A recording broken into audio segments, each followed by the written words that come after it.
Je n'oublierai jamais l'expression sur son visage quand les mots ont franchi ses lèvres. J'espère que cette vieille garce va bientôt mourir. Je veux garder la maison. C'était la voix de mon fils, François, mon unique enfant, celui pour qui j'avais sacrifié tant de choses. Mon nom est Colette Moreau. J'ai 73 ans et pendant toute ma vie, j'ai cru savoir c'est qu'était la douleur. J'ai survécu à la mort de mon mari Pierre, emporté par une crise cardiaque il y a 15 ans. J'ai traversé des périodes difficiles pour maintenir à flot notre entreprise textile quand tout semblait perdu. J'ai même cru comprendre la souffrance lorsque le docteur Mercier m'a annoncé mon diagnostic de cancer du sein avec métastase 3 mois plus tôt. Mais rien, absolument rien, ne m'avait préparé à la douleur que j'ai ressentie en entendant mon propre fils souhaiter ma mort. Je vis dans une belle maison à Neuilly-sur-Seine, en périphérie de Paris. Une demeure ancienne aux moulures délicates et au jardin soigneusement entretenu que Pierre et moi avons acheté après nos premières années de succès dans l'industrie textile. C'est ici que nous avons élevé François. C'est ici que nous avons construit nos souvenirs, célébré ceux anniversaires, applaudi et diplômes. Et c'est ici, dans le couloir de cette même maison, que j'ai découvert la vérité sur lui. Ce mardi d'avril restera gravé dans ma mémoire jusqu'à mon dernier souffle. Je revenais de ma séance de chimiothérapie au centre Gustave Roussy, l'un des meilleurs établissements pour le traitement du cancer en France. Le docteur Mercier avait dû annuler notre rendez-vous de suivi en raison d'une urgence. Je suis donc rentrée plus tôt que prévu, fatiguée mais reconnaissante d'avoir un peu de temps supplémentaire pour me reposer avant le retour de François, qui devait passer me voir en fin d'après-midi. Ma fidèle amie Jeanne m'avait accompagnée ce jour-là, comme elle le faisait souvent depuis l'annonce de ma maladie. « Tu veux que je reste avec toi, Colette ?» m'avait-elle demandé devant le portail. J'avais refusé, lui assurant que j'allais bien et que je voulais simplement m'allonger un peu. Si seulement j'avais accepté son offre, peut-être n'aurais-je jamais entendu ces mots qui ont brisé mon cœur en 1000 morceaux. J'ai ouvert la porte d'entrée discrètement, préoccupée par une légère nausée qui commençait à se manifester, un effet secondaire courant de la chimiothérapie. C'est alors que j'ai entendu des voix provenant du salon. François et Sylvie, sa femme, étaient déjà là. Ils avaient probablement utilisé la clé que je leur avais confiée en casse d'urgence. Ma première réaction fut la joie. Ils étaient venus plus tôt pour me tenir compagnie. Quelle attention touchante! Je m'apprêtais à annoncer ma présence quand quelque chose dans le ton de leur conversation m'a retenu. Ils parlaient à voix basse, avec une intensité inhabituelle. Je me suis figée dans le couloir, à quelques mètres seulement de la porte entr'ouverte du salon. Combien de temps encore, à ton avis? La voix de Sylvie était empreinte d'impatience. J'ai froncé les sourcils, ne comprenant pas immédiatement le sujet de leur conversation. François a soupiré avant de répondre. Je ne sais pas. Le médecin dit que ce type de cancer est agressif, peut-être quelques mois tout au plus. Tu as vu l'état de SES bijoux en améthyste? Ils doivent valoir une fortune, a continué Sylvie. Et cette collection de porcelaines anciennes dans la vitrine du salon, sans parler du mobilier d'époque, j'ai senti mon cœur se serrer. Parlaient-ils vraiment de mes possessions, de mon héritage, alors que j'étais encore en vie? On pourrait transformer son bureau en salle de cinéma, comme tu as toujours voulu, a suggéré François. Et j'ai entendu l'enthousiasme dans sa voix pour la première fois.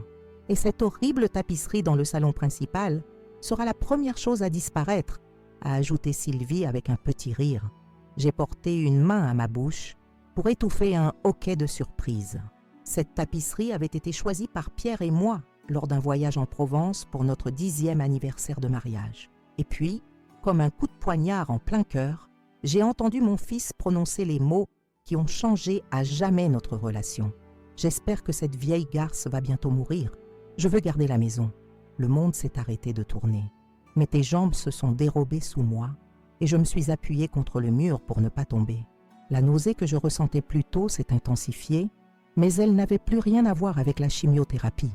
C'était le dégoût, la trahison, l'incompréhension la plus totale. Comment en étions-nous arrivés là? Ce petit garçon aux yeux brillants qui me préparait des dessins pour la fête des mères, cet adolescent que j'avais consolé après sa première peine de cœur, cet homme dont j'avais financé les études et les projets professionnels. Comment pouvait-il désormais souhaiter ma mort? J'ai rassemblé mes forces pour ne pas m'effondrer. Avec une volonté que je ne me connaissais pas, j'ai reculé silencieusement jusqu'à la porte d'entrée. Je l'ai ouverte, puis refermée bruyamment, comme si je venais tout juste d'arriver. « François, Sylvie, c'est vous ?» ai-je appelé d'une voix que j'ai voulu normale. Un silence soudain dans le salon, puis des bruits de pas précipités. François est apparu, le visage composé en un masque de préoccupation. « Maman, tu es rentrée plus tôt? Comment s'est passée la séance aujourd'hui ?» Sa sollicitude sonnait tellement fausse maintenant que je connaissais ses véritables pensées. « Le docteur a dû annuler notre rendez-vous, » ai-je répondu, évitant son regard de peur qu'il n'y lise ma dévastation. « Je suis un peu fatiguée et je pense que je vais me reposer. »« Bien sûr, maman. Tu veux que je te prépare quelque chose? Un thé, peut-être ?» Sa voix dégoulinait de fausses préoccupations et j'ai dû réprimer un frisson de dégoût. « Non, merci. Je préfère être seule un moment. » Sylvie est apparue à son tour, son sourire parfait plaqué sur son visage. « Colette, vous êtes pâle. Vous devriez vous allonger. Nous passerons plus tard pour voir comment vous vous sentez. » J'ai hoché la tête, incapable de prononcer un mot de plus, sans risquer de fondre en larmes ou d'exploser de colère. Je me suis dirigée vers ma chambre à l'étage, sentant leur regard dans mon dos. Une fois la porte fermée, j'ai laissé les larmes couler librement. J'ai pleuré en silence, le visage enfoui dans mon oreiller pour étouffer mes sanglots. J'ai pleuré pour l'amour maternel que j'avais cru inconditionnel. J'ai pleuré pour les sacrifices que j'avais faits, croyant bâtir un avenir pour un fils reconnaissant. J'ai pleuré pour la mort de l'image que j'avais de François, cette illusion d'un fils aimant que je chérissais depuis sa naissance. Lorsque mes larmes se sont enfin taries, j'ai ressenti quelque chose de nouveau monter en moi, une détermination, une colère froide et calculée qui m'était étrangère. Allongé sur lit où Pierre et moi avions partagé tant d'années, je fixais le plafond et une idée commençait à prendre forme dans mon esprit. Une idée qui, au fil des heures, s'est transformée en plan. Non, je ne confronterai pas directement François. Je ne lui montrerai pas ma douleur, ma déception. Je ferai quelque chose de bien plus puissant.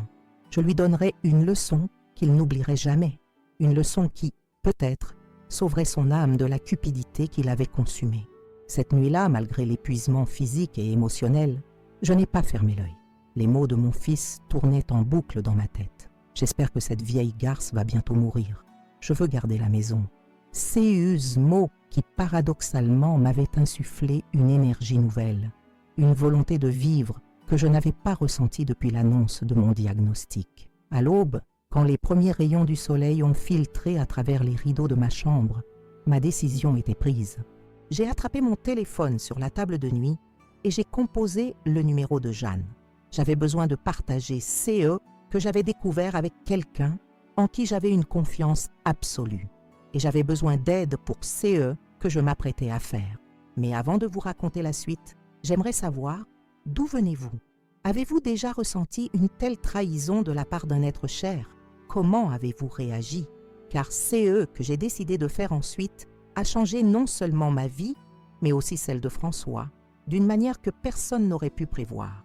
Le jour où j'ai appris mon diagnostic reste gravé dans ma mémoire comme au fer rouge. C'était un matin de janvier, le ciel parisien était lourd de nuages gris et une fine pluie tombait sur les trottoirs de Neuilly.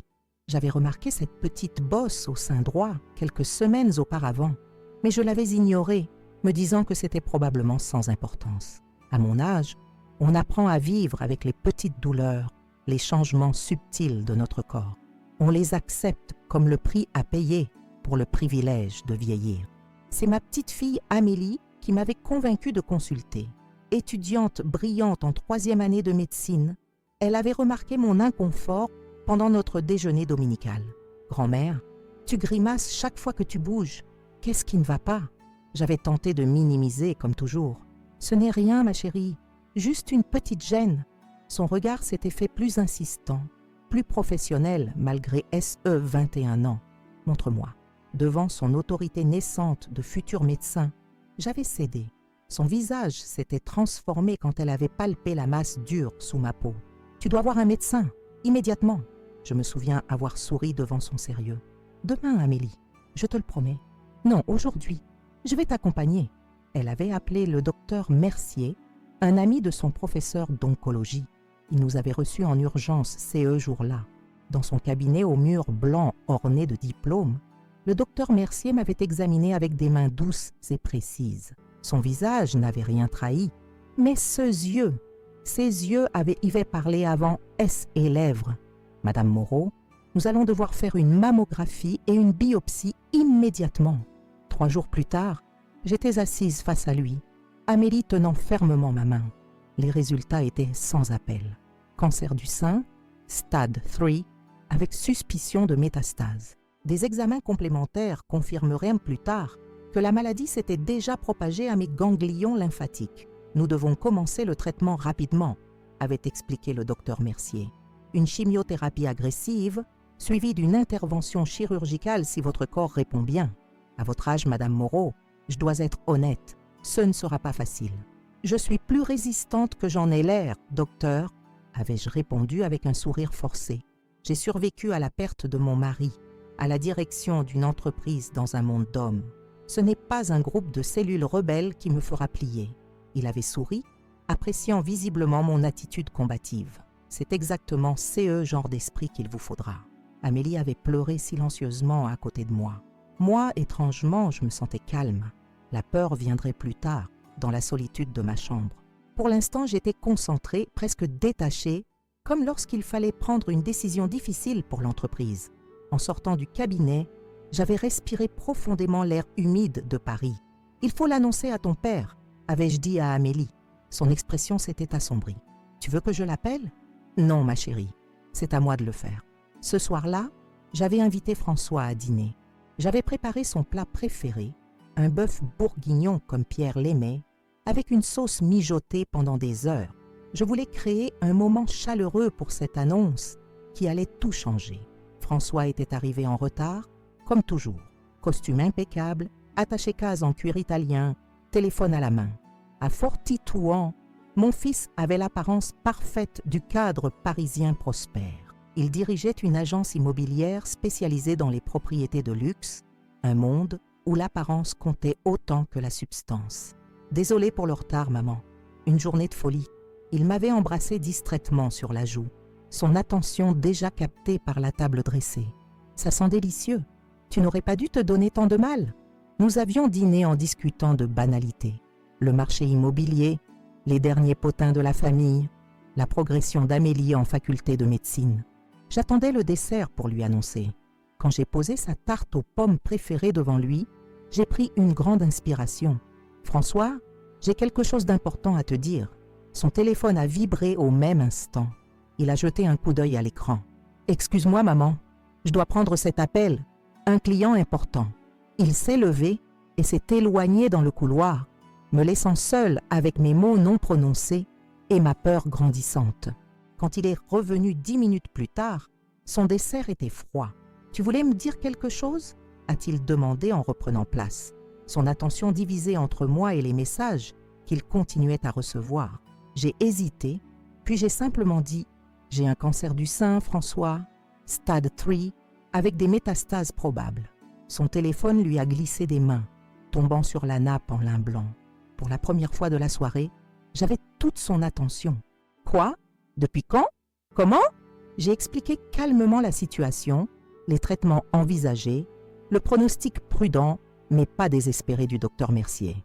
François a semblé sincèrement secoué. Il s'est levé pour venir me serrer dans ses bras, un geste rare CES dernières années. « Je suis là, maman. On va se battre ensemble.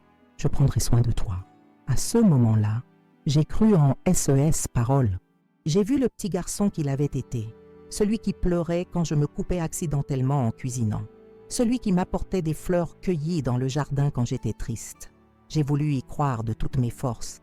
Les premiers jours après le diagnostic, François a tenu parole. Il m'a accompagné à ma première consultation pré-chimiothérapie. Il a pris des notes, posé des questions pertinentes au docteur Mercier. Il a même proposé de m'installer chez lui et Sylvie pendant le traitement. « Ce serait plus pratique, maman. Tu ne serais pas seule. » J'ai refusé poliment. Je connaissais trop bien ma belle-fille pour accepter. Sylvie, avec ce 39 ans, ce tenue de créateur et son obsession pour le paraître, n'était pas taillée pour le rôle d'infirmière. Et puis, j'aimais ma maison, mes souvenirs, mon indépendance. Merci, mon fils, mais je préfère rester chez moi. Domitil vient faire le ménage 3 fois par semaine et Jeanne n'habite qu'à 2 rues. Je ne serai pas seule. » Il a insisté un peu, puis a cédé, visiblement soulagé malgré SS protestations.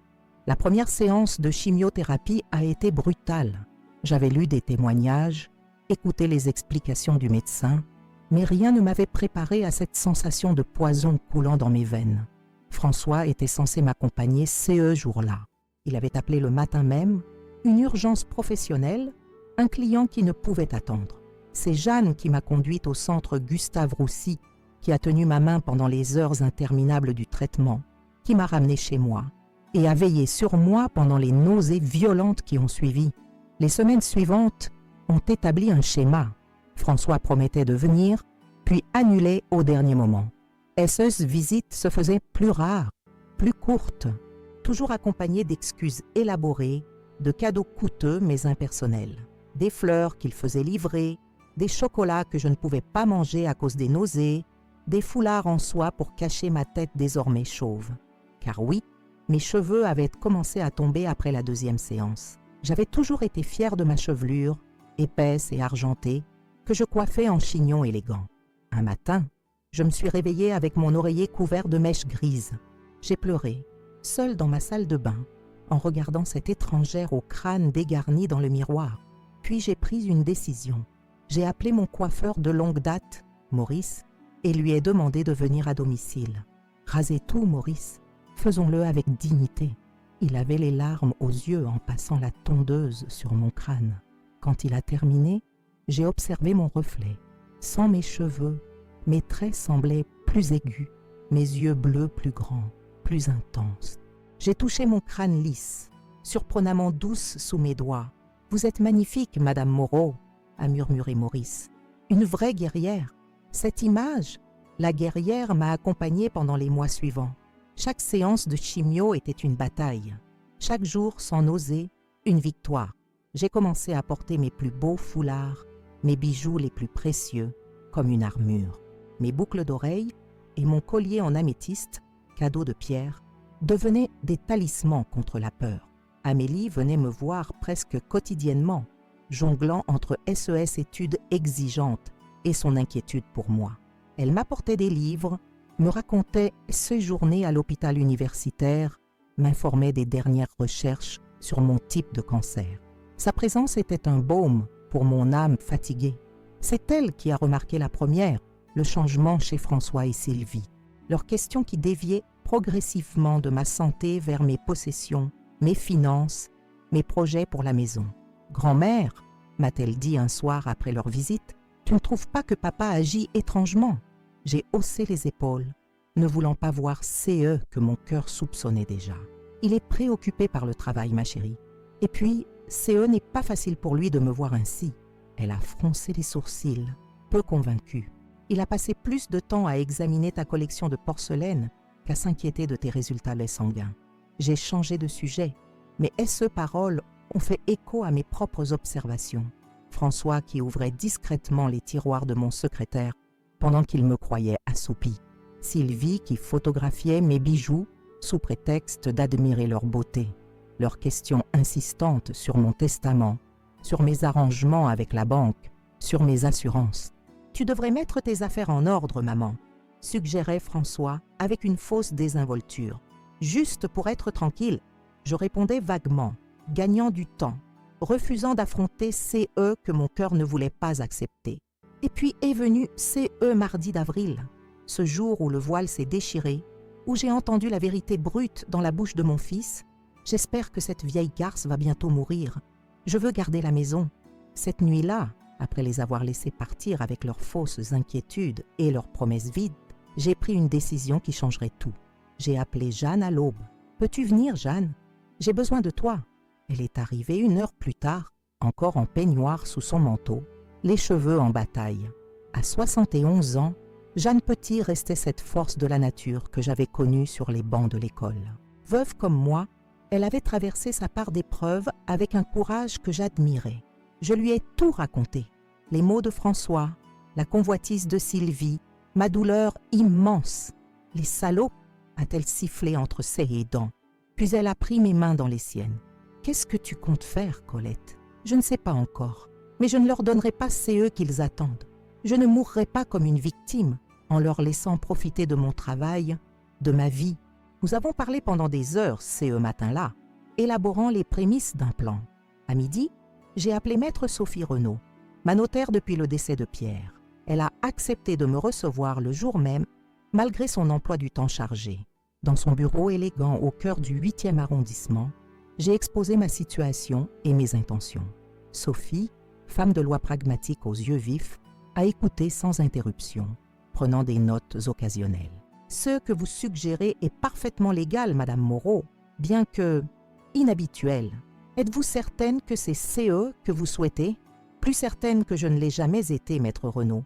Mon fils doit apprendre que la vie n'est pas qu'une question de possession.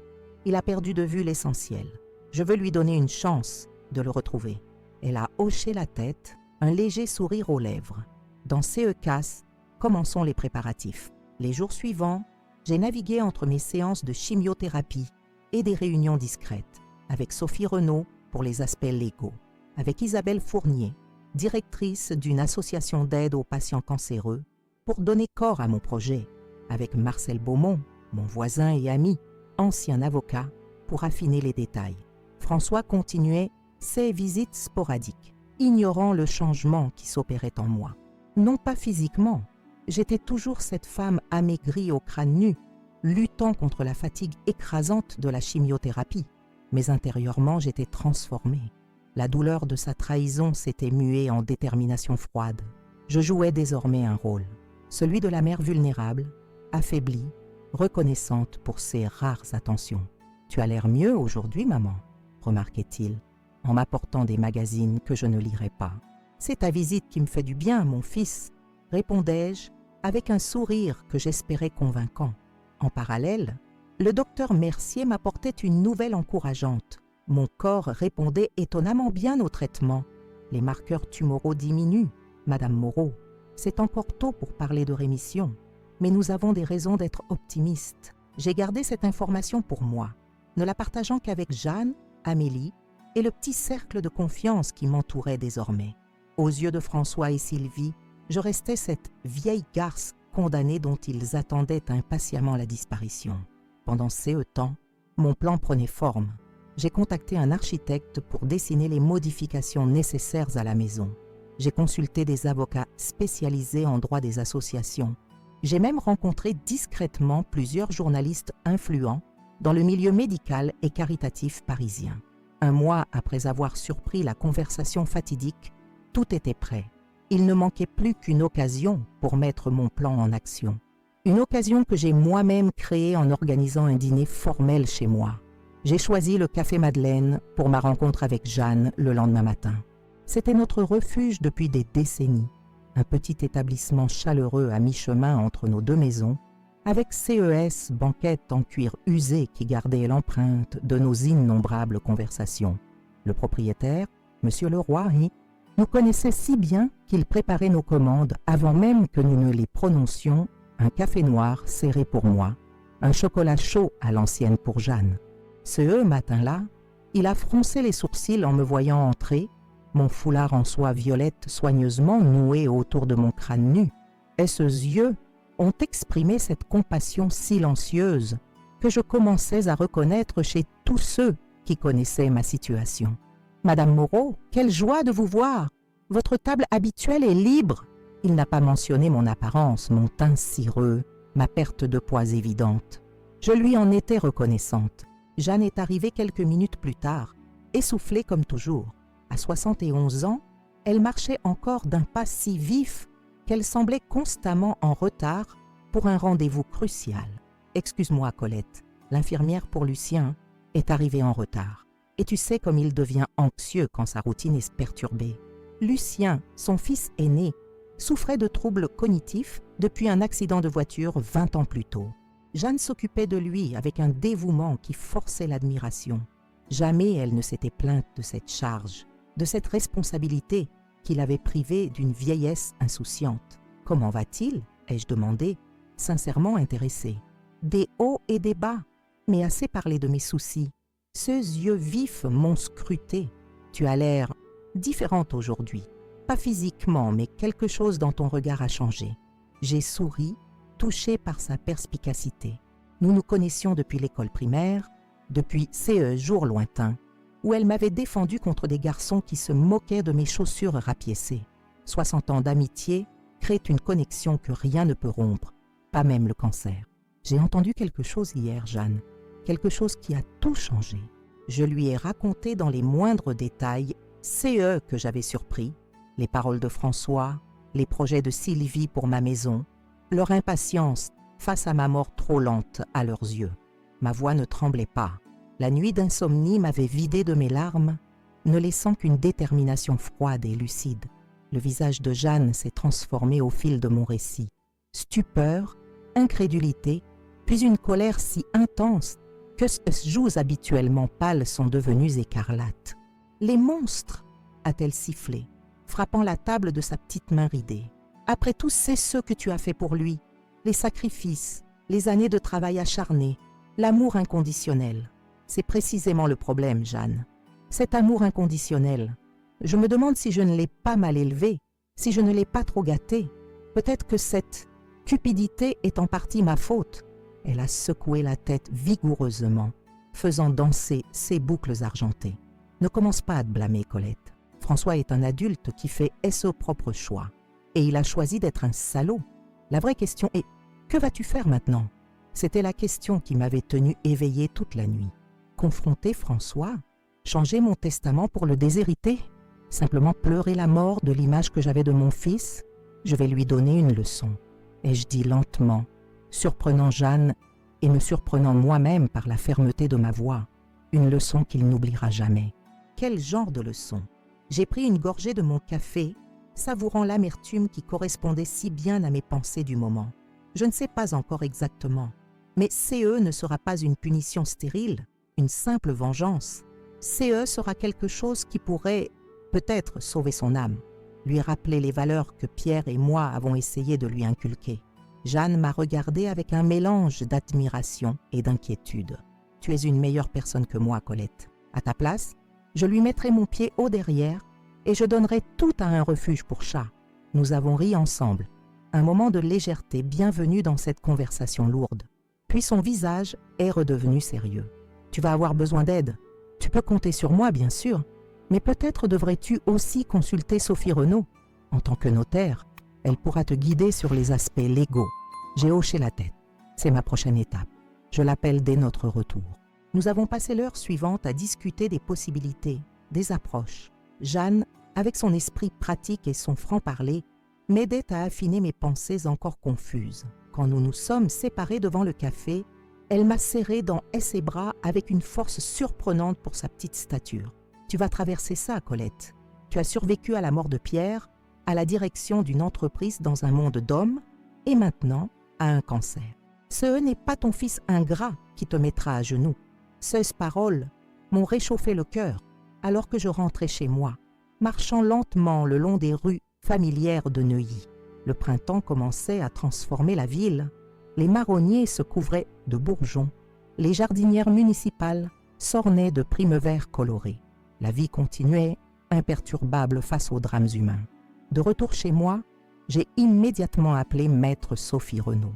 Sa secrétaire a tenté de me proposer un rendez-vous la semaine suivante, mais quand j'ai mentionné qu'il s'agissait d'une urgence concernant un testament et un cancer en phase avancée, elle a miraculeusement trouvé une place pour l'après-midi même. Le cabinet de Sophie se trouvait dans un bel immeuble haussmannien près des Champs-Élysées. J'avais enfilé un tailleur élégant pour l'occasion, un Chanel vintage que je gardais pour les occasions spéciales. Cancer ou pas, j'étais déterminée à maintenir certains standards. Sophie m'a accueillie avec la chaleur discrète qui caractérisait notre relation professionnelle depuis 20 ans. À 48 ans, elle incarnait l'élégance parisienne, cheveux noirs, coupés au carré, tailleur sur mesure, maquillage subtil. Elle avait géré la succession de Pierre avec une efficacité remarquable, puis était devenue plus qu'une simple notaire, une conseillère de confiance. « Colette, je suis désolée de vous voir dans ces circonstances, » a-t-elle dit en m'invitant à m'asseoir dans un fauteuil de cuir face à son bureau. « Comment allez-vous? Physiquement, aussi bien qu'on peut l'espérer avec CE traitement. Moralement, j'ai hésité. C'est plus compliqué. Son regard s'est fait plus attentif. Que puis-je faire pour vous? J'ai respiré profondément et j'ai partagé avec elle la même histoire qu'avec Jeanne les mots cruels de François, la trahison, ma détermination naissante à transformer cette douleur en quelque chose de constructif.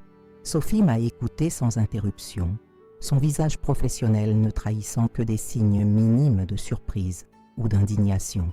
Ce que vous décrivez est, malheureusement, plus courant qu'on ne le pense, a-t-elle dit quand j'ai terminé. Les héritiers impatients, les convoitises qui se révèlent en face à la maladie. J'ai vu des familles se déchirer pour bien moins que votre magnifique maison. Je ne veux pas simplement punir François en le déshéritant, ai-je expliqué. Je veux lui donner une chance de changer, de retrouver les valeurs que son père et moi lui avons enseignées. Mais je ne sais pas comment formuler cela légalement. Sophie a tapoté son stylo contre SES Lèvres, réfléchissant. Vous pourriez envisager une fondation, a-t-elle suggéré finalement. Une entité qui porterait votre nom et celui de votre mari, dédiée à une cause qui vous tient à cœur. La maison pourrait devenir le siège de cette fondation. L'idée a immédiatement résonné en moi. Une fondation, non pas pour punir, mais pour créer, pour aider, pour transformer cette maison convoitée en un lieu de guérison et d'espoir. Une fondation d'aide aux patients atteints de cancer, ai-je murmuré, voyant déjà se dessiner les contours du plan. Ceux qui n'ont pas ma chance d'avoir une belle maison, une assurance maladie complète, des amis fidèles. Sophie a souri, son visage s'illuminant d'enthousiasme professionnel. C'est tout à fait réalisable. Nous pourrions structurer cela de façon à CE que votre fils ait un rôle dans la fondation. Un rôle qui l'obligerait à s'impliquer personnellement, pas seulement à déléguer ou à signer des chèques. Exactement. Il devrait travailler au contact des malades, voir CE qui est vraiment la lutte contre le cancer, comprendre CE qui compte réellement dans la vie. Pendant les 2 heures qui ont suivi, nous avons élaboré un plan détaillé. Sophie, avec son expertise juridique, a transformé mes idées vagues en une structure concrète et légalement solide. Elle a pris des notes, esquissé des schémas organisationnels, listé les démarches administratives nécessaires. Il faudrait aussi contacter une association existante, a-t-elle suggéré. Quelqu'un qui connaît déjà le terrain, qui pourrait vous guider dans la mise en place pratique. Je connais justement la personne, ai-je répondu, pensant à Isabelle Fournier, directrice d'une association de soutien aux malades du cancer que j'avais rencontrée lors de mes traitements. Une femme remarquable, compétente et passionnée. Quand j'ai quitté le cabinet de Sophie, le soleil commençait à décliner sur Paris. Je me sentais épuisée physiquement. Les effets de la chimiothérapie ne me laissaient jamais longtemps en paix, mais mentalement plus forte que je ne l'avais été depuis des mois. J'avais un plan, une direction, un objectif qui transcendait ma douleur personnelle. Le taxi m'a ramenée chez moi et j'ai été surprise de voir la voiture d'Amélie garée devant la maison. Ma petite fille m'attendait sur le perron, son visage jeune marqué par l'inquiétude. « Grand-mère, où étais-tu » J'ai appelé plusieurs fois, j'étais inquiète. J'ai souri, touchée par sa préoccupation sincère. J'avais un rendez-vous important, ma chérie. Entre, je vais tout te raconter. Dans le salon, Amélie m'a préparé une tisane, pendant que je m'installais dans mon fauteuil préféré, celui que Pierre avait fait retapisser pour notre 40e anniversaire de mariage, quelques mois avant sa mort subite. Je me suis demandé un instant si je devais partager mon plan avec elle. Après tout, François était son père, mais la loyauté d'Amélie envers moi n'avait jamais faibli, et son jugement moral était souvent plus aiguisé que le mien. Amélie, CE que je vais te dire va peut-être te choquer, mais j'ai besoin de ton honnêteté absolue. Son visage s'est fait grave alors qu'elle s'asseyait face à moi, ses mains entourant sa propre tasse. Bien sûr, grand-mère, tu peux tout me dire. Je lui ai raconté CE que j'avais entendu, les mots de son père, les projets de sa belle-mère pour ma maison. Son visage est passé de la surprise à l'horreur, puis à une colère que je ne lui avais jamais vue. Comment a-t-il pu dire une chose pareille? Comment peut-il être aussi monstrueux? Les gens changent, ma chérie. L'argent, le statut social, les apparences, tout cela peut corrompre même les cœurs les plus purs. Ton père n'a pas toujours été ainsi. Elle a secoué la tête incrédule. Ça n'excuse rien, absolument rien. Non, ça n'excuse rien, ai-je confirmé. Mais ça m'aide à comprendre et surtout à agir. Je lui ai alors exposé mon plan, la fondation, le rôle forcé de François, ma vision d'une transformation possible. Amélie m'a écouté attentivement, son expression passant graduellement de la colère à la réflexion, puis à une admiration non dissimulée. Tu es incroyable, grand-mère. À ta place, je crois que j'aurais simplement tout légué à un refuge pour animaux et laissé papa se débrouiller. J'ai ri, frappé par la similitude avec les paroles de Jeanne. Ta marraine Jeanne a suggéré exactement la même chose. Tante Jeanne a toujours eu un bon jugement, a souri Amélie. Mais je comprends ta décision. C'est élégant, une façon de transformer quelque chose d'horrible en quelque chose de beau et utile. Tu ne crois pas que c'est trop dur pour ton père? Elle a réfléchi un moment, son jeune visage empreint d'une gravité qui me rappelait Pierre dans ses moments les plus sérieux. Non, c'est exactement CE dont il a besoin.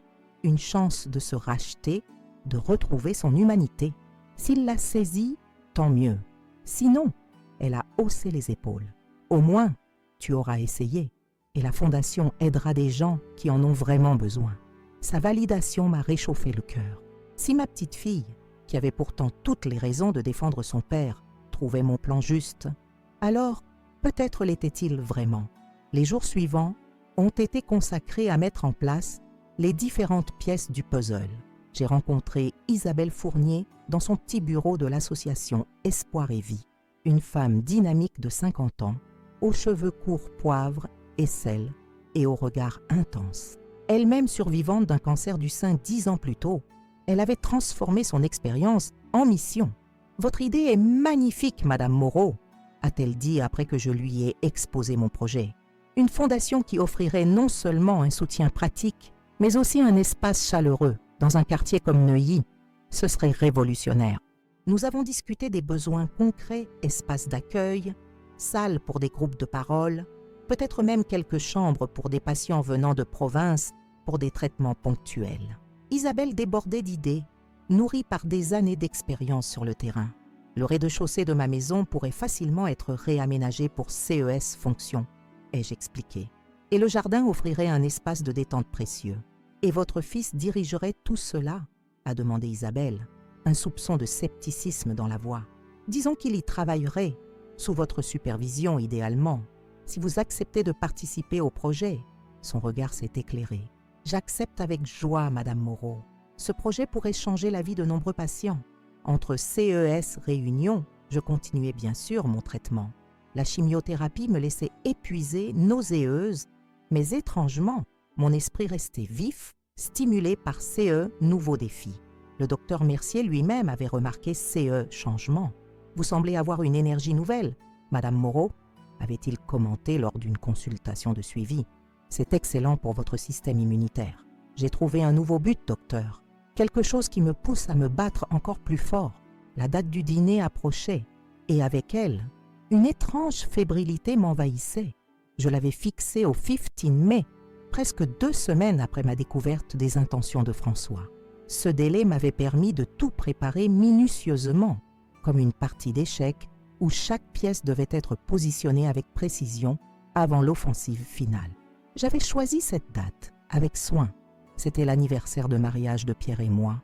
46 ans plus tôt, nous nous étions dit oui dans la petite église Saint-Jean-Baptiste de Neuilly, moi dans une robe de soie ivoire, lui dans un costume sombre qui soulignait sa silhouette élancée. C'était un symbole, une manière de convoquer la présence spirituelle de Pierre pour CE que j'allais accomplir.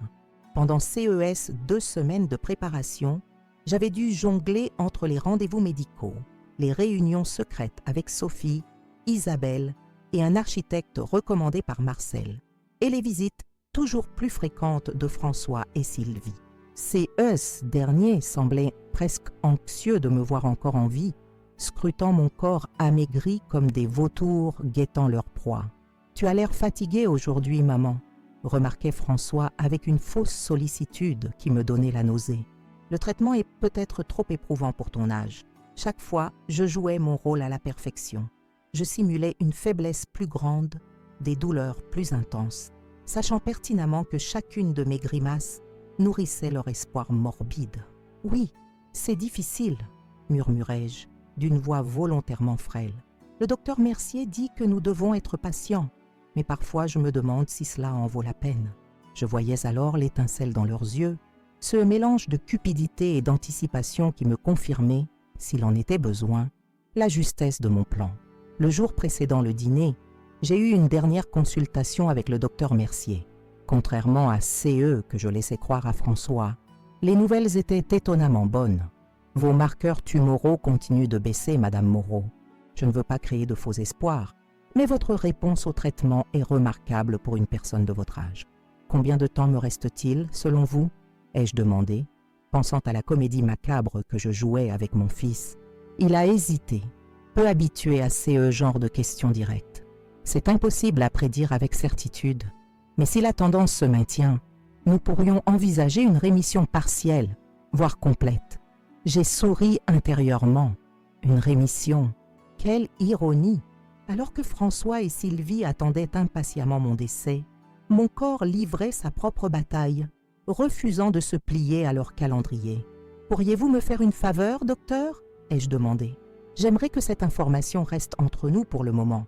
J'ai des raisons personnelles. » Son regard m'a scruté avec curiosité, mais son professionnalisme a prévalu. « Bien sûr, Madame Moreau, le secret médical est sacré.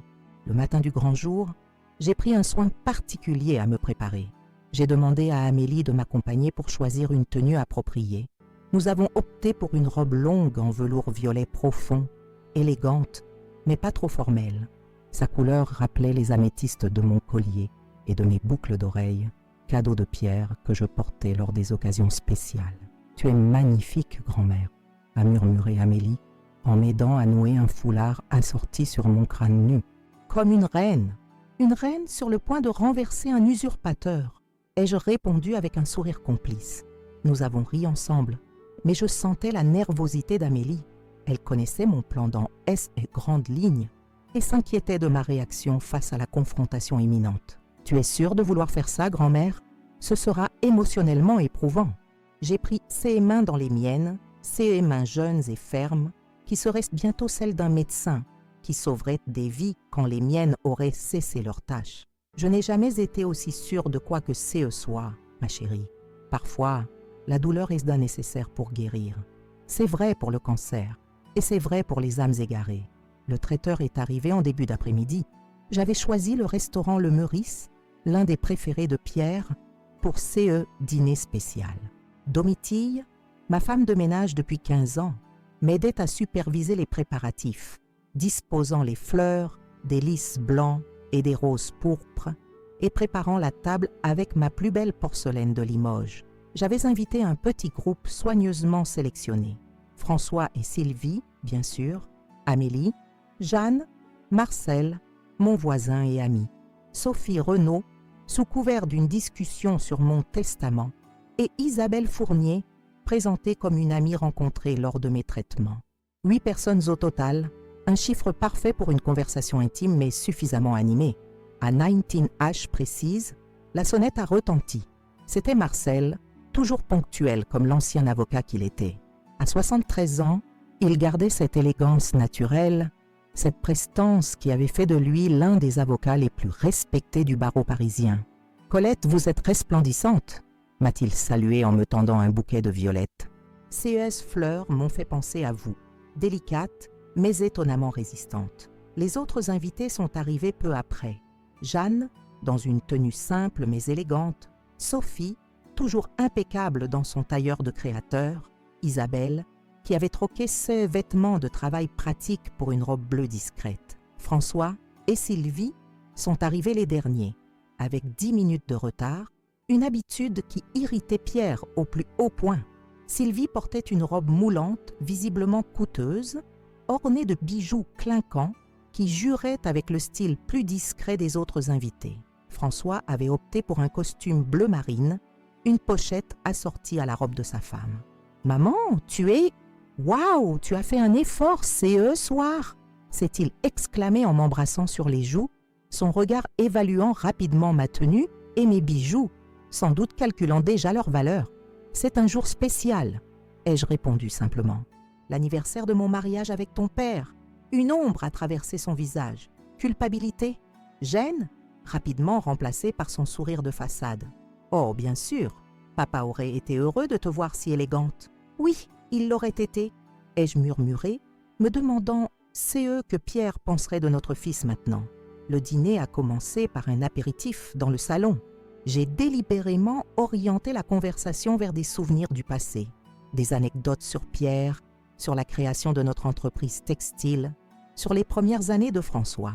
Je voulais tisser un filet de nostalgie, rappeler à mon fils qui il avait été, qui nous avions été en tant que famille, avant que l'argent et les apparences ne deviennent seule boussole. À table, le service a commencé par une soupe de homard, suivie d'un filet de bœuf Wellington, le plat préféré de Pierre. J'ai remarqué que François mangeait avec appétit, souriant et charmant, avec les invités qu'il rencontrait pour la première fois. Il avait toujours eu CE dont être immédiatement apprécié, séduire sans effort. Un talent qu'il avait mis au service de ambition personnelle plutôt que du bien commun. Sylvie, quant à elle, parlait peu mais observait beaucoup.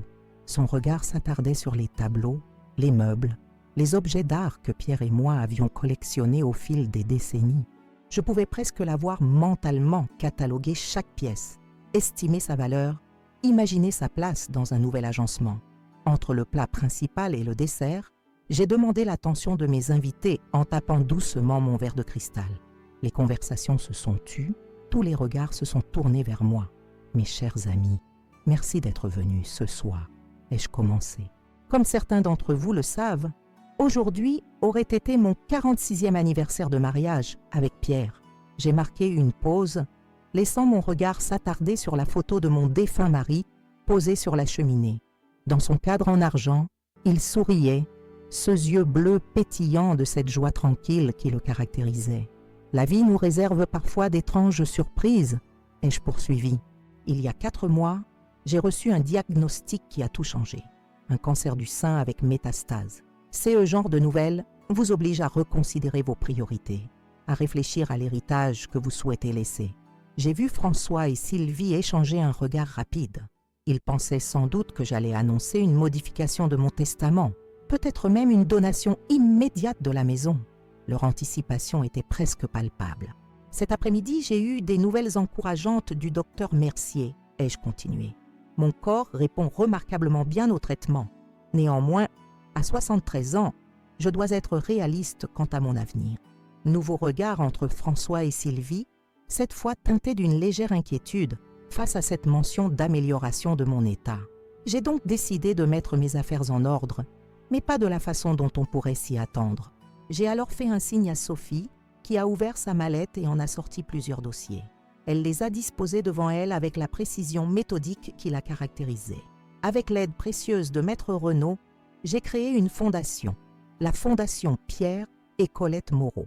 Son objectif sera d'accompagner les patients atteints de cancer qui n'ont pas ma chance, qui affrontent cette épreuve dans la solitude ou la précarité. J'ai vu le visage de François se décomposer légèrement. Une fondation n'était clairement pas dans ce plan. Et pour héberger cette fondation, j'ai décidé d'offrir un cadeau important qui me tient particulièrement à cœur. Sophie m'a tendu un dossier rouge que j'ai ouvert lentement, savourant chaque seconde de cette mise en scène. François, mon fils, j'ai décidé de te faire donation de cette maison. Son visage s'est illuminé instantanément.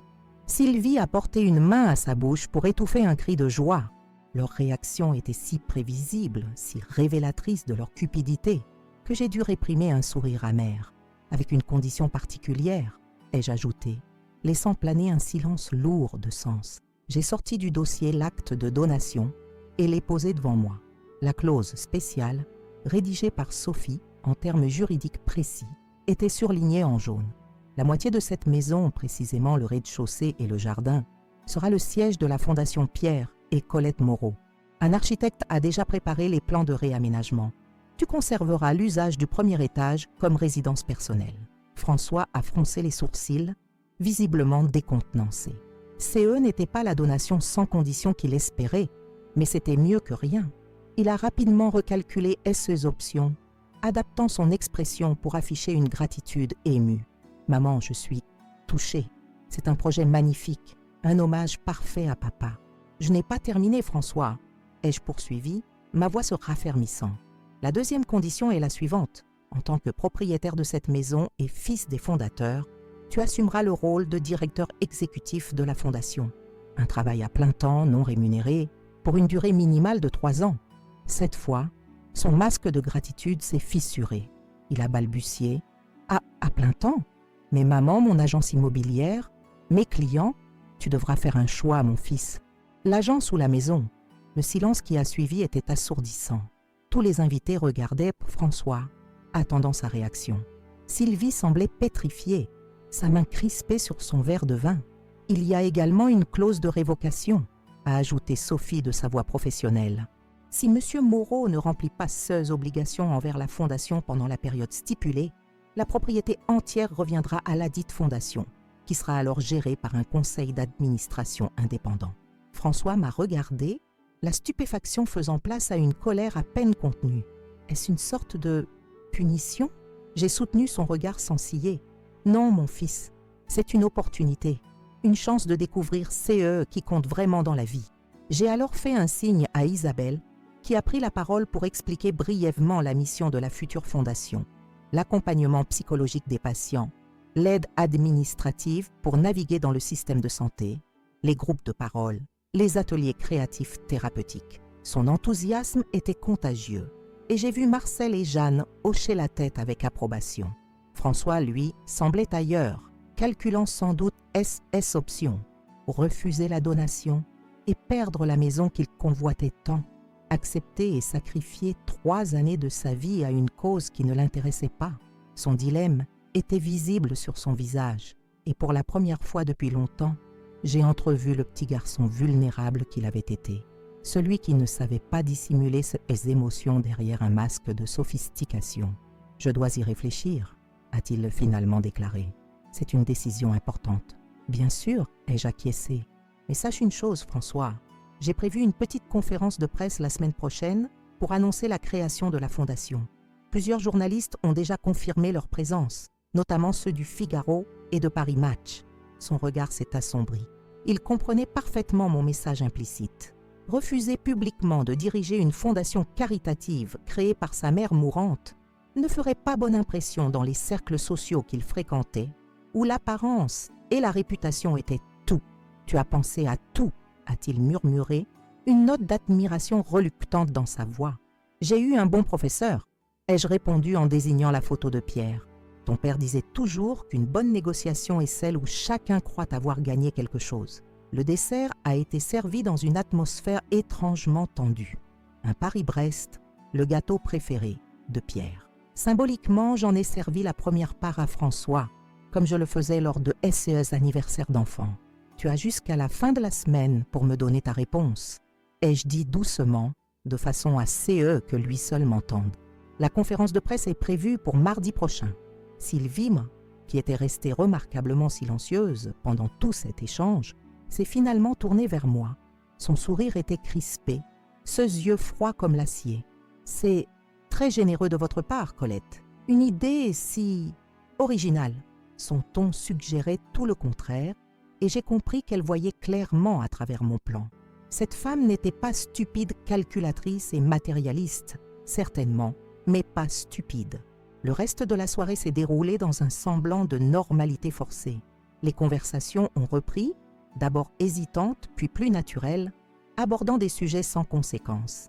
La dernière exposition au Grand Palais, le temps exceptionnellement doux pour la saison, les élections municipales à venir. François est resté silencieux, perdu dans et pensée, répondant par monosyllabes quand on s'adressait directement à lui. Je l'observais du coin de l'œil, me demandant CE qui se passait dans sa tête. Regrettait-il ces paroles cruelles? Complotait-il une façon d'échapper à mon piège?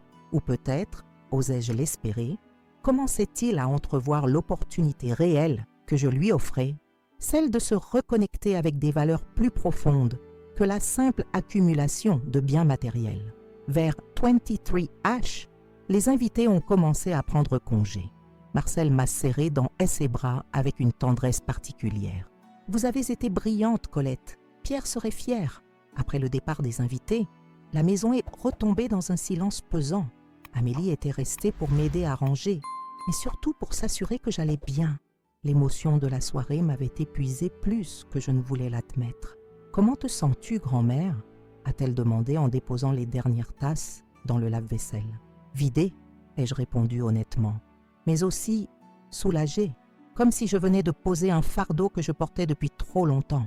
Nous nous sommes assises dans le salon, là où quelques heures plus tôt j'avais lancé ma bombe à retardement dans la vie de François.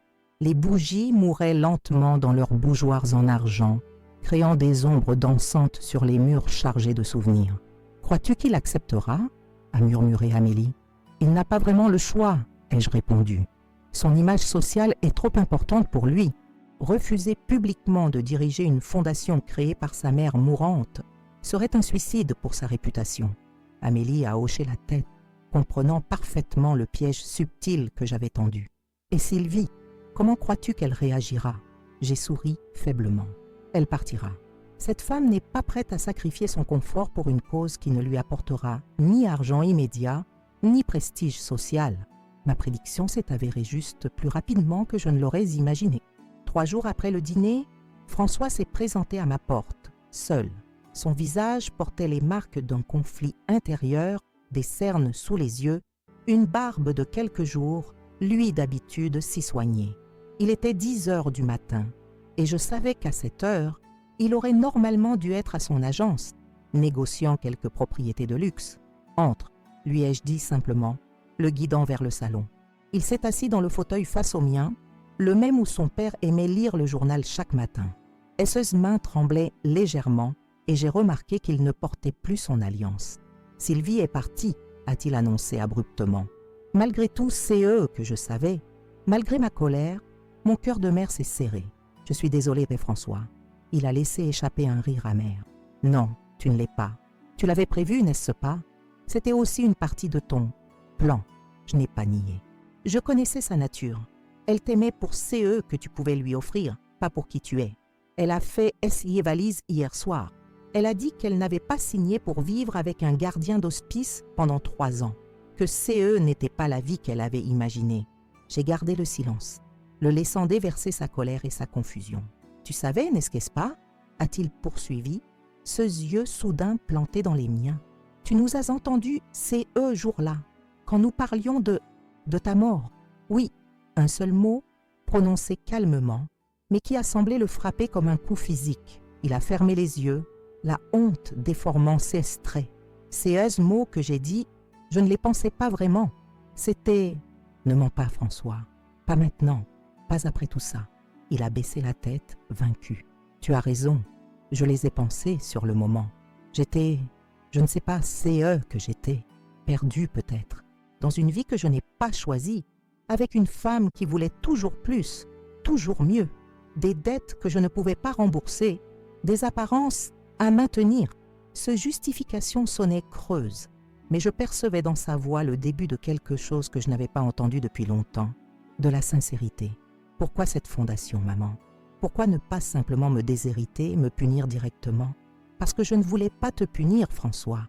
Je voulais te sauver. » Il a relevé la tête, intrigué, te sauver de la personne que tu es devenue, te donner une chance de retrouver le petit garçon généreux et sensible que tu étais, avant que l'argent et les apparences ne deviennent tes seules boussoles.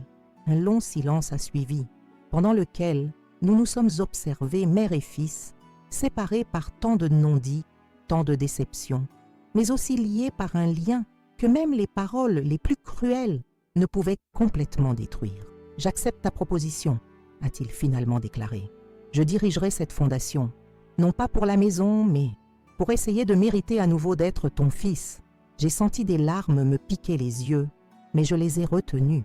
Il était trop tôt pour les émotions, trop tôt pour le pardon complet. Nous avions un long chemin à parcourir. La conférence de presse est mardi, ai-je dit. Tu devras être là à mes côtés, et tu devras être sincère, François. Les malades du cancer développent un 6e sens pour détecter les faux semblants. Il a hoché la tête, une nouvelle détermination assombrissant son regard. Je serai là, et je ferai de mon mieux. Les jours qui ont suivi ont été consacrés aux préparatifs de l'annonce officielle de la Fondation Pierre et Colette Moreau. Sophie avait mobilisé SES Contact dans la presse, Isabelle avait invité plusieurs patients et bénévoles de son association, et j'avais même fait venir un traiteur pour marquer l'événement. François, à ma grande surprise, s'était impliqué activement, suggérant des idées pour l'aménagement du rez-de-chaussée, étudiant les dossiers qu'Isabelle lui avait préparés sur les besoins des patients cancéreux. La conférence de presse s'est tenue dans notre jardin par une belle journée ensoleillée de mai. Une vingtaine de journalistes étaient présents, ainsi que quelques personnalités du monde médical, des représentants d'associations et bien sûr mes amis proches.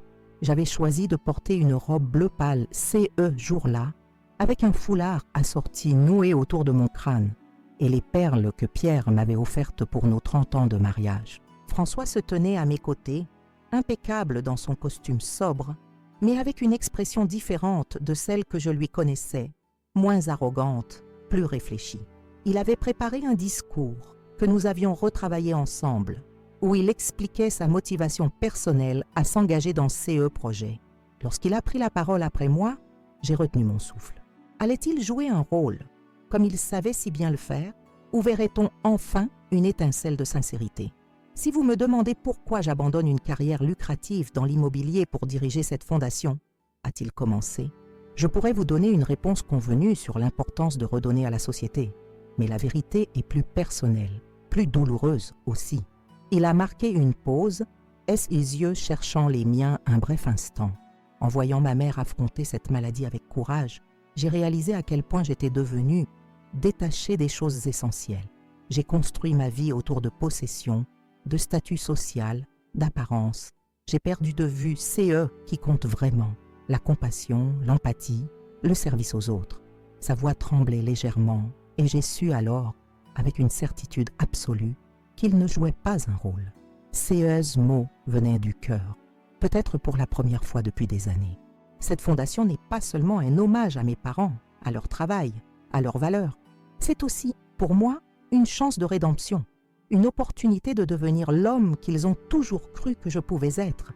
Les applaudissements qui ont suivi son discours étaient nourris, sincères. Les journalistes prenaient frénétiquement des notes, visiblement touchés par cette histoire de transformation personnelle au service d'une noble cause. François avait réussi à captiver son public, comme toujours, mais cette fois, pas en vendant une illusion, en offrant une vérité. Les travaux de transformation du rez-de-chaussée ont commencé la semaine suivante. L'architecte avait conçu un espace à la fois fonctionnel et accueillant, des salons confortables pour les groupes de parole, un bureau d'accueil élégant mais pas intimidant, une petite bibliothèque remplie d'ouvrages sur le cancer, mais aussi de romans et de poésie pour s'évader. Le jardin, CE havre de paix que Pierre avait créé avec tant d'amour, serait aménagé avec des bancs, des espaces ombragés et même un petit potager thérapeutique. Pendant CES travaux, je continuais bien sûr mon traitement. À la surprise du docteur Mercier, mon corps répondait de mieux en mieux à la chimiothérapie. Les marqueurs tumoraux baissaient régulièrement et après 6 mois de traitement intensif, il prononça les mots que je n'espérais plus entendre. « Madame Moreau, nous pouvons parler de rémission partielle. Le cancer n'a pas complètement disparu, mais il est en recul significatif. C'est, je dois l'avouer, assez exceptionnel pour une patiente de votre âge avec CE type de cancer. » Je lui ai souri, pas si surprise que cela. « J'ai une raison de vivre, docteur, une mission à accomplir. Eh bien, continuez dans cette voie. Nous espacerons les séances de chimiothérapie, mais maintiendrons une surveillance étroite. » Cette nouvelle, je l'ai partagée avec François cette fois-ci. Nous étions en train de superviser l'installation d'un système de bibliothèque dans CE qui serait la salle de ressources de la Fondation. « Le cancer recule », lui ai-je simplement dit. Je ne suis pas encore tiré d'affaire, mais le docteur Mercier parle de rémission partielle. François a posé les plans qu'il était en train d'étudier, son visage s'illuminant d'un sourire que je n'avais pas vu depuis son enfance. Un sourire pur, sans calcul, sans arrière-pensée. « C'est merveilleux, maman. Je suis tellement heureux. » Et le plus extraordinaire était que je le croyais. Je voyais dans ses yeux une joie authentique, non pas celle d'un héritier soulagé de voir son patrimoine préservé, mais celle d'un fils heureux de garder sa mère plus longtemps. Les mois suivants ont vu la naissance concrète de la fondation. L'inauguration officielle a eu lieu en octobre, 6 mois jour pour jour après cette fameuse soirée où j'avais surpris les paroles de François. Le contraste ne pouvait être plus saisissant. Ce jour-là, plus d'une centaine de personnes se sont pressées dans notre jardin. Patients en traitement et leurs familles, médecins, infirmières, bénévoles d'associations partenaires, journalistes venus documenter cette initiative unique. Un ruban violet, la couleur symbolisant la lutte contre tous les cancers, barrait l'entrée principale de CE qui avait été notre salon et était maintenant devenu l'accueil de la fondation. François, dans un geste symbolique fort, avait invité une petite fille de 8 ans, Léonie, en traitement pour une leucémie, à couper CE ruban avec lui. La photo de cet homme élégant, agenouillé au niveau de l'enfant au crâne chauve, tous deux souriants en maniant les grands ciseaux, a fait la une du Figaro le lendemain. CE qui m'a le plus marqué, CE jour-là, c'est la transformation visible de mon fils. Non pas dans son apparence, il était toujours aussi soigné, toujours aussi beau, quoique moins préoccupé par les marques et le statut. La vraie transformation était dans sa façon d'interagir avec les gens. Il écoutait, réellement écoutait, lorsqu'un patient lui partageait son expérience. Il s'accroupissait pour parler aux enfants à leur hauteur. Il offrait son mouchoir à une mère émue, sans cette gêne typiquement masculine face aux émotions fortes. Le soir de l'inauguration, alors que les derniers invités partaient, nous nous sommes retrouvés seuls dans le jardin, assis sur le banc que Pierre avait installé sous le vieux marronnier. « Tu avais raison, maman », a-t-il dit doucement, observant les lumières de la ville qui s'allumaient une à une dans le crépuscule. J'avais besoin de cette leçon. J'avais besoin de revenir à l'essentiel. J'ai pris sa main dans la mienne, CES main, qui se ressemblait tant, même doigts longs, même ligne caractéristique, l'héritage physique de Pierre. Nous avons tous besoin qu'on nous rappelle CE qui compte vraiment de temps en temps. Certains reçoivent CE rappel sous forme de maladie, d'autres à travers des épreuves différentes. Tu savais que ça marcherait? Que je changerais? J'ai réfléchi un instant.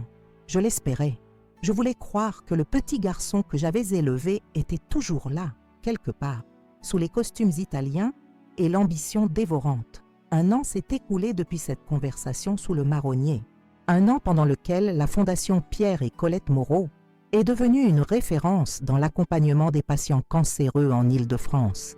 Nous accueillons désormais plus de 50 patients chaque semaine, offrant depuis des groupes de parole jusqu'à des ateliers d'art-thérapie, en passant par une aide juridique pour naviguer dans le système complexe des assurances et des remboursements médicaux. François a tenu sa promesse, plus que tenue en fait. CE qui avait commencé comme une obligation s'est transformé en véritable vocation. Il s'est formé en psychologie du patient, a établi des partenariats avec d'autres associations, a même commencé à donner des conférences sur l'importance du soutien émotionnel dans le processus de guérison. Sylvie n'est jamais revenue. Selon les rumeurs, elle aurait épousé un promoteur immobilier de la Côte d'Azur, poursuivant sa quête de statut social et de confort matériel. François ne parle jamais d'elle, mais je sais qu'il a tiré de cette rupture une leçon précieuse sur la nature de l'amour véritable. Quant à moi, contre toute attente médicale, mon cancer est maintenant en rémission complète. Le docteur Mercier parle de « casse exceptionnelle », d'une réponse remarquable au traitement. J'ai ma propre explication. L'âme et le corps sont intimement liés. En guérissant la première, en transformant ma colère et ma déception en projet constructif, j'ai peut-être aidé le second à combattre ses propres cellules rebelles. Aujourd'hui, à 74 ans, je vis différemment. Chaque matin, je descends au rez-de-chaussée pour prendre un café avec les patients qui arrivent tôt. Je participe parfois au groupe de parole, partageant mon expérience non seulement du cancer, mais aussi de cette leçon universelle. Parfois, nos plus grandes blessures ouvrent la voie à nos plus belles transformations. Je vois François presque quotidiennement maintenant. Nous dînons ensemble plusieurs fois par semaine, souvent rejoints par Amélie, qui poursuit brillamment ses études de médecine, inspirée par CE qu'elle a vu à la Fondation. Nos conversations sont plus profondes, plus authentiques qu'elles ne l'ont jamais été. La maison qui devait être l'objet d'une sordide convoitise est devenue un lieu de guérison, non seulement pour les patients qui la fréquentent, mais aussi pour notre famille brisée puis reconstruite. Et parfois, lorsque je me promène dans le jardin au crépuscule, je sens la présence de Pierre. Je l'imagine souriant, approuvant CE que nous avons accompli. « Tu vois » lui dis-je en silence, « notre fils a retrouvé son chemin. Il a juste eu besoin d'un petit coup de pouce du destin et d'une mère qui refusait de l'abandonner à sa propre cupidité. Certains pourraient avoir dans cette histoire une vengeance élaborée. Je préfère y voir un acte d'amour, l'amour parfois sévère, mais toujours inconditionnel d'une mère qui a choisi de sauver son fils plutôt que de le punir. Un amour qui a transformé des paroles cruelles. J'espère que cette vieille garce va bientôt mourir. Je veux garder la maison, en une renaissance pour nous tous. Cette histoire que je viens de vous partager n'est pas seulement le récit d'une trahison familiale, mais aussi celui d'une transformation profonde, d'une renaissance. Lorsque j'ai entendu mon fils François prononcer CES, mot terrible, j'espère que cette vieille garce va bientôt mourir. Je veux garder la maison. J'aurais pu me laisser submerger par la douleur, la colère, le ressentiment. J'aurais pu le déshériter complètement, couper les ponts, passer mes derniers jours dans l'amertume. Mais la vie m'avait déjà enseigné que la vengeance ne guérit pas les blessures. Elle les creuse davantage. J'ai donc choisi une autre voie, plus difficile peut-être, mais infiniment plus riche. J'ai transformé cette douleur en opportunité pour lui, pour moi et pour tous CES patients qui bénéficient aujourd'hui de notre fondation. Ce que j'ai appris au cours de cette épreuve dépasse largement le cadre d'un conflit familial ou d'une maladie. J'ai découvert que même à 73 ans, face à un diagnostic de cancer métastatique, on peut encore transformer sa vie et celle des autres. Que parfois, nos plus grandes blessures deviennent nos plus beaux cadeaux. Si nous choisissons de les utiliser pour grandir plutôt que pour nous détruire, la maladie m'a appris la valeur du temps, la fragilité de l'existence, l'importance des relations authentiques. Elle m'a dépouillé des artifices, des apparences, des faux semblants. Face à la mort possible, j'ai redécouvert l'essentiel. La trahison de François m'a appris que l'amour maternel peut prendre des formes inattendues. Parfois, aimer son enfant, CE n'est pas lui faciliter la vie ou excuser ses erreurs, c'est lui tendre un miroir, l'obliger à se confronter à la personne qu'il est devenue, lui offrir une chance de rédemption. Même si cette chance prend la forme d'un défi, d'une épreuve. Je regarde aujourd'hui mon fils diriger cette fondation avec passion et compétence. L'homme qu'il est devenu si différent de celui qu'il était. Je vois comment il s'agenouille pour parler aux enfants malades, comment il écoute avec attention les récits souvent difficiles des patients, comment il a redécouvert la valeur du service plutôt que du profit personnel. Et je me dis que cette transformation vaut tout l'or du monde, bien plus que n'importe quelle maison, n'importe quelle fortune. Ma rémission, que les médecins qualifient d'exceptionnelle, me semble aujourd'hui intimement liée à cette transformation. Comme si en guérissant la relation avec mon fils, j'avais aussi aidé mon corps à guérir. Le docteur Mercier parle de C médical remarquable. Je préfère y voir une preuve que l'esprit et le corps sont liés, que trouver un sens à son existence renforce notre capacité de guérison. Si vous traversez actuellement une épreuve similaire, qu'il s'agisse d'une maladie grave, d'une trahison familiale ou de tout autre bouleversement qui semble insurmontable, j'aimerais vous partager CE que cette expérience m'a enseigné. Premièrement, n'abandonnez jamais espoir, même lorsque tout semble perdu, même lorsque les statistiques sont contre vous, même lorsque ceux en qui vous aviez confiance vous trahissent. L'espoir n'est pas un déni de la réalité, mais une force qui nous pousse à créer une nouvelle réalité. Deuxièmement, transformez votre douleur en action positive. La souffrance devient moins écrasante lorsqu'on lui donne un sens, lorsqu'on l'utilise pour créer quelque chose de beau et d'utile. Notre fondation est née d'une blessure profonde, mais elle apporte aujourd'hui réconfort et soutien à des dizaines de personnes chaque semaine. Troisièmement, n'oubliez jamais que les gens peuvent changer. Pas tous, certainement, et pas toujours de la façon dont nous l'espérons. Mais j'ai vu mon fils François, cet homme aveuglé par la cupidité et le matérialisme, retrouver son humanité, sa compassion, sa capacité à aimer authentiquement. Ne fermez jamais complètement la porte à la possibilité de transformation. Cette histoire que je viens de partager avec vous sur Souvenirs de grand-mère n'est pas seulement la mienne. C'est celle de nombreuses personnes qui ont dû faire face à la trahison, à la maladie, à la désillusion. Si mon expérience a résonné en vous, si elle vous a touché, ému, inspiré, j'aimerais vous demander de prendre un moment pour vous abonner à notre chaîne. Chaque semaine, nous partageons des récits comme le mien, des histoires vraies de personnes ordinaires confrontées à des situations extraordinaires qui ont trouvé en elles la force de transformer l'adversité en opportunité. Ces témoignages ne sont pas des fictions, mais des expériences vécues qui peuvent vous inspirer, vous réconforter, vous rappeler que vous n'êtes pas seul dans vos propres luttes. Votre abonnement est plus qu'un simple clic, c'est une façon de soutenir notre mission de partage et d'espoir. Et si vous avez apprécié cette histoire, n'hésitez pas à laisser un j'aime. Ces simples gestes nous aident à atteindre plus de personnes qui pourraient avoir besoin d'entendre ces messages d'espoir et de transformation. Les commentaires sont particulièrement précieux pour moi. J'aimerais savoir comment vous auriez réagi dans ma situation. Avez-vous déjà vécu une trahison similaire? Comment avez-vous géré une maladie grave dans votre famille? Auriez-vous fait le même choix que moi avec François? Votre perspective, votre expérience personnelle enrichissent notre communauté et créent un espace de partage et de soutien mutuel qui dépasse le simple visionnage de vidéos.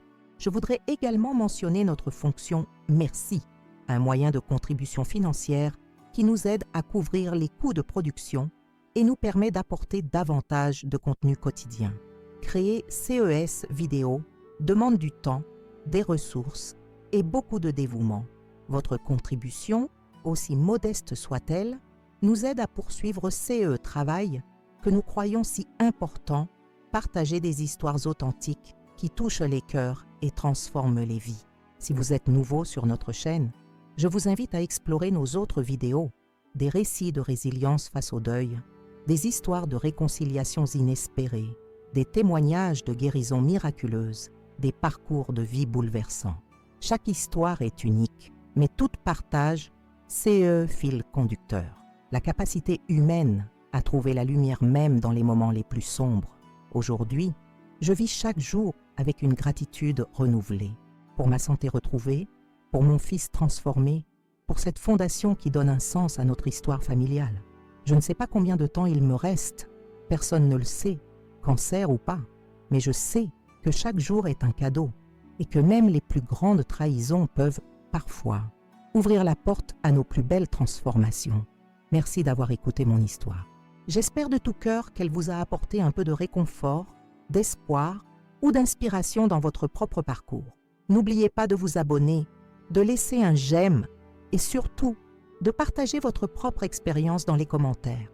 Votre voix compte, votre histoire importe et ensemble, nous créons une communauté de partage et de soutien qui transcende les frontières et les écrans.